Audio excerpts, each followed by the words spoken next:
Hi everyone, welcome to KasiConvocation podcast, your go-to source for all things relating to stokvels. For those of you who may not be familiar, stokvels are a type of saving clubs that originated in South Africa and are now popular throughout the country. They allow members to pool their finances together for a common goal, whether it's to save for a big purchase or invest in a business. On this podcast, we'll be discussing the ins and outs of stokvels, sharing success stories and tips for starting your own. We'll also be talking with the experts in the industry to get their take on the latest trends and developments. So whether you're already a member of a stokvel or just curious about how they work, tune in into for more valuable insights and inspiration. Let's get started. Today, I'll be sharing my story of how I became affiliated with stokvels. My name is Joanne from Katlehong, and my parents have always been huge contributors to stokvels, mainly burial and grocery. My father has worked as a security guard all his life up to this point, and my late mom was a street vendor. I recall seeing my late mom with their friends, we also street vendors, coming up with creative ways to survive and support their families as they didn't make much money as street vendors. So was the case with my father. My late mom and her friends formed a grocery investment stock firm. So the idea was that each club member would contribute money from January to November. Thereafter, they would decide on what kind of grocery would spend on that land from annual contributions. This was a great initiative for them to manage their finances in an easy manner, and it helped take away major headaches in home economics. At least that's what I thought. Only to realize later that was not the case, because come January, they would still struggle to buy us proper school uniforms and military stationery. Looking around my neighborhood, the idea of stokvels are very common. People have a lot of money passing through their hands, and it is mostly spent on grocery and alcohol. It is my view that the challenge has never been about how much money they have, but on how to spend it, and building healthy spending habits that will see stokvel investment achieve more for the families and communities at large.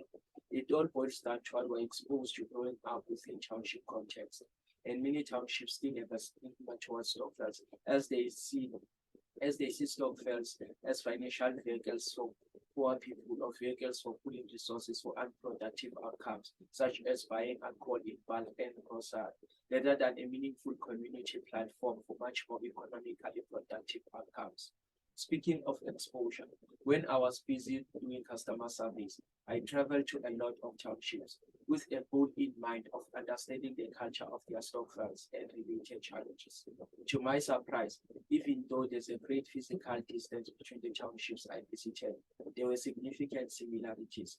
They are all trapped in the same realities where a stokvel club membership represents a poor social status or pool funds are used for unproductive outcomes. However, in areas around Soweto and Orange Farm, they seem to be doing something different, in that their view on stokvels are very progressive with community participation in contrast to my neighborhood, for example, and their stokvel goals are very progressive. This survey confirmed to me that it is what we're exposed to that influences our decisions and views on stokvels. We desperately need a digital platform that can collapse the distance between the townships, ensures and encourages that stokvels focuses purely on productive outcomes. Most of the people and friends I grew up with hardly went to university due to what it seemed to be financial difficulties. The smaller number that did at the tertiary education afforded their respective financial requirements through bursary grants from companies outside townships. If you dig deeper, you'll realize that the financial difficulties are a result of a lack of financial education in both our parents and us as the youth, as no money was saved to prepare for the next phase of our lives.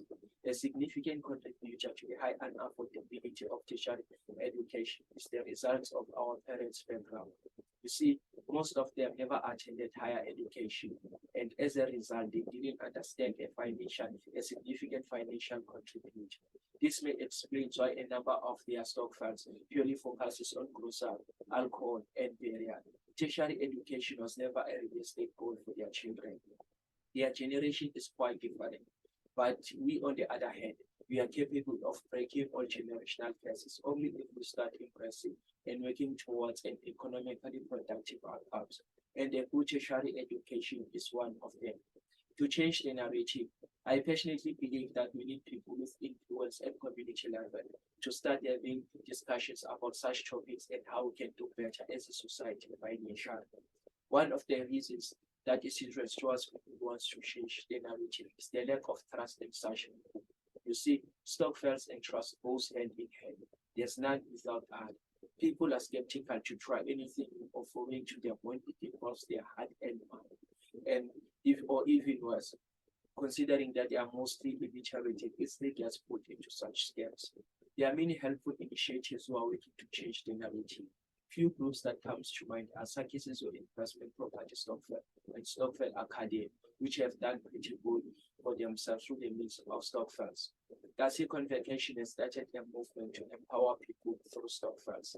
Our journey with KasiConvocation is to bring a more holistic stokvel digital platform that seeks to provide a comprehensive knowledge for stokvels, creates visibility of other stokvels in the country, and ultimately foster a stokvel community that can be educated and put financial resources for economically productive outcomes. That's it for this episode of KasiConvocation podcast. We hope you enjoy our discussions on the benefits and challenges of being a member of a stokvel. Remember, stokvels are more than just a way of saving. They're a way of creating, they're a way of building a community and creating a better future for everyone. Join us next time for more insightful discussions and stories about the world of stokvels. Thanks for watching KasiConvocation podcast, and don't forget to visit our social media pages for more information. Until next time, stay blessed, engaged, informed, and keep supporting stokvels.